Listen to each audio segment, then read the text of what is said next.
Hello, my lovelies. Happy festive season to you. This is Arwen from Evenstar.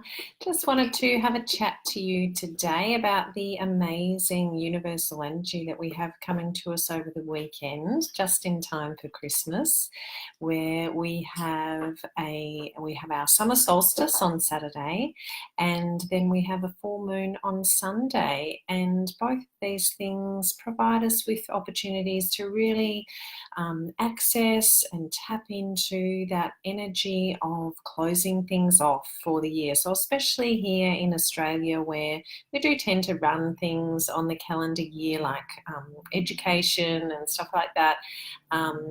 And we really are finishing off the year literally, and it's nice to then have the energy of the full moon, which always allows us to close things off, and also with the summer solstice. So it is the end of the summer season, so it's the longest day of the year, so it's the day when we have the most daylight for the 12 months, and that really is then the end of that period, and then we gradually move into the shortening of the days, which obviously takes a long time, and we have a beautiful Australian summer where our days seem to be endless, which personally I absolutely love. And we just want to be able to use this time to really mark the end of the year and really think about what it is that we are wanting to finish off. What are we wanting to let go from 2018? And then allowing that space, opening up to be able to bring new things into our life in the new year. So it's really perfect timing having this full moon and summer solstice this weekend, just before Christmas, when everyone's a bit crazy anyway, but also to give you that opportunity to think about those things, the ending, and then what you want to bring in before the new year. So the new year celebration obviously then gives us a whole new opportunity to clarify that, but I think this is a good opportunity to start thinking along those lines. So the summer solstice, as opposed to the winter solstice, the summer solstice is all external. It's all getting stuff out there. So you think about in summer, we get outside, we are outside of our bodies, we are we have less clothing on, like everything is just more open and out there than in winter, where we tend to shut down, we tend to be inside. And this is how we really need to express ourselves. So it is about getting outside of your body. So this is not a day and a time of year to be shutting down, to be internalizing. It's about getting yourself out of yourself, expressing yourself in that external way. Now, with the full moon, so I mentioned last month that the full moon actually starts in the sign of Gemini. But then for the bulk of the largeness of the moon for this month, it actually moves into Cancer. So with the Gemini full moon, we spoke last month about this is all about truth and accessing your truth, and it's really then carried forward into this month. And the opinion of astrologers was that Gemini full moon in November was going to bring a new truth to light for us, and that then in December, with this closing off of that Gemini sign full moon, that truth is really obvious, has really come to the forefront of your mind. And personally, I have definitely found that to be the case. So I hope some of you out there have experienced that as well. It's not necessarily a good truth that comes to light for you, but just something that has come through with that. But then we move very quickly into Cancer. So many people are talking about that this full moon is in the sign of Cancer, because that's probably the bulk of the energy that is around it. So the next day it moves into Cancer. The full moon here in Melbourne, where I am, is early in the morning on Sunday. So that's the 23rd.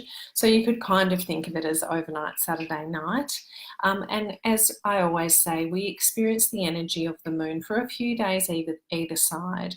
So we're largely working with this Cancer energy, and Cancer is, the moon is really comfortable in Cancer because they've got a lot of things in common. They're all about that feminine yin energy. It's very nurturing. It's very looking after other people. It's looking inward for what we need to nurture. And here is Jagger, who's come to nurture me and wants some nurturing from me. So I might just move him out of the way. So yeah, so it's very much about feminine, intuitive energy. It's about, they're both water signs, the moon and Cancer. So, you know, we think then about the second chakra and all of that, letting emotion flow and really working with emotion. Now, many people do find that they get super emotional with the full moon anyway, and this is going to be a big one for that. So if that's you, then I have warned you in plenty of time. However, then we have just tomorrow, I think it is, the sun moving into the sign of Capricorn, and Capricorn really does balance that Cancer energy out, because Capricorn is very masculine, very action-oriented, very success-oriented, very external. And very much about how we show up in the world. So whereas the Cancer is more, I guess, how we show up for those who are close to us, how we look after those who are close to us. So therefore, we have this beautiful balancing energy between those two aspects, that masculine, feminine, yin, yang, external, internal, family, and then external world. So I think this is a really good opportunity to think about for this year and what we're wanting to close up and finish in relation to balance, perhaps what is not so balanced, and therefore what we want to bring into more balance for next year. And especially, you know, it's really obvious to think about that work and family balance. Is that something that you need to work on and change for 2019? And there might be other things. It might be you know, emotion versus action. It might be thinking about doing things around creativity versus practical, those kind of more Capricorn things. Nothing gets in the way of Capricorn, that little mountain goat climbing the mountain. So what would I suggest for you to manage these energies and get the most out of it using my 5-star wellbeing approach? So the first aspect, of course, is food, and we are looking at water, so drinking as being part of that food aspect. So we want both Cancer and the moon are those water signs, and then Capricorn is the earth sign. So we really want to make sure, especially in Australian summer, that we are drinking lots and lots of water. And because of that, I would also highly recommend that you do get yourself some moon juice going this weekend. So either Saturday night or Sunday night, fill up some glass bottles, put them out under the full moon, and it really is amazing how different that water tastes when you bring it in the next morning. Tropical fruits are also, you know, we're so lucky they're in season, and they are a beautiful lubricating water-based thing to have to eat, especially the orange ones, because I really do think that a focus on the second chakra it's in tune with these energies. So your mango, your papaya, but other things as well, coconut, watermelon, pineapple, all those beautiful tropical fruits are going to be really perfect things to balance the energy at this time of year. Then the other thing with the earth element of Capricorn is root vegetables, and a great way to enjoy them at this time of year when perhaps we don't want to be making a big hot roast, although plenty of people still do that for Christmas, but using root vegetables in a salad. So I really love the combination of roasted root vegetables with rice, like a wild rice or a red rice, and perhaps some spinach or rocket, and a beautiful dressing. That's just so delicious, and, you know, a whole meal in itself, but it could be a great contribution to your Christmas lunch. And then the other thing is protein for earthing, for grounding ourselves. We need to make sure we're having plenty of protein. I definitely always urge people to balance out their animal proteins with vegetable proteins. So getting in your tofu, your nuts, your legumes. But the other thing for right now is seafood is going to be perfect because that gives us both that water element, but also it's a form of protein. So highly encourage you to throw those prawns on the barbie. Okay, second aspect is surroundings, and the beach is just absolutely perfect. Again, we've got the water element, but we've also got the opportunity to take our shoes off, take, those layers of clothing off and get in contact with the earth, walking along the water, the damp sand, getting your feet in contact with those negative ions, which we all need, especially getting away from electronic devices and accessing that perfect balancing energy. And make sure you give yourself the chance when you're on the beach or by water to just really be a human being, not a human doing. Sit there, get mesmerized by the waves or just the water lapping, and just let your mind be at ease for as long as you possibly can, really. So a lot of people have time off now, and that's the perfect opportunity to do that. So that's partly in my being aspect as well. And I guess the other thing is to tap into that Cancer energy, that nurturing family. It's real mothering energy. So if you are spending time with family and loved ones, then use that energy to your advantage to bring about calm and just a loving kindness towards everybody that you're spending the time with.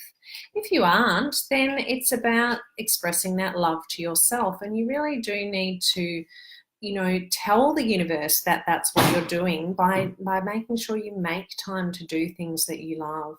Having a bath would be a great water element thing to do, taking yourself for a walk in nature to get in that earth element in. And yeah, just really doing anything you love to show that you love yourself. Movement, so I've spoken a lot about that. So any movement in water would be great. Swimming, canoeing, surfing is really good, as well as that, just basically getting into nature, getting in contact with that earth energy again, especially getting your shoes off if you possibly can. Sleep. A lot of people have time off, so it's a great time of year to be not setting the alarm. You're very unlikely to have a big long sleep in because we're having daylight really early in the morning. The sun's rising so early. And also that sleeping or meditating or relaxing on the beach is just perfect, or again by a river or a lake if that's where you're going rather than the beach. But just, really letting yourself flow with the sounds of the water, obviously making sure you're being sun smart about it. But I would say if you feel sleepy when you're on the beach, just go with it. Make sure you're covered up and go with it. It's just so energizing, nurturing, restoring for you to do that. So they're my 5 aspects of Even Star Wellbeing. I will just point out that Vicky and I are doing our first circle of 2019, mainly in honour of the new moon. So we're kind of positioning it between the new moon and the full moon in January, but really doing it around new moon, new year, new you, giving you the chance to, with all those things you've worked out that you're letting go of this time of year, that you can then allow the space and the energy for new things to come in 2019. So I look forward to seeing you there. The bookings are open now and places are pretty limited, so book in as soon as you can. And in the meantime, this is my last Facebook Live before Christmas, so I do wish everybody peace and freedom and love and happiness and health and well-being for the festive season.